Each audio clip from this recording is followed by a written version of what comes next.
Hi friends, first make sure that both mobile phone and TV both are connected to same Wi-Fi network.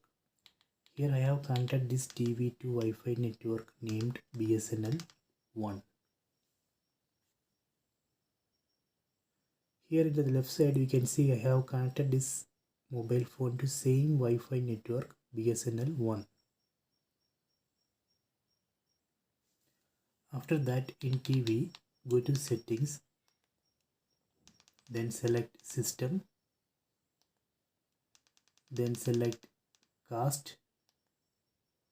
Here we need to select always. Select always here. Then in mobile phone open Google Play Store, then install Google Home app. I already installed Google Home app. Let me open it. Then log in with the Gmail ID and password. This Google Home app will automatically search and detect nearby casting devices in the same Wi-Fi network.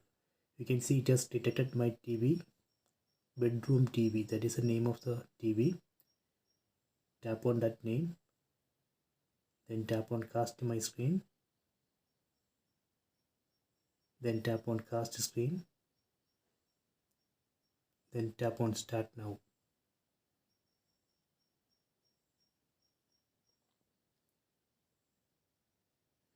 See, it's working. If you want to switch display to full screen while watching video, we can enable screen rotation on mobile phone. Then just rotate the phone. So that way we can switch display to full screen. So if you want to stop this mirroring, again go to Google Home app. Then tap on stop mirroring. Okay, it's disconnected. So please try it.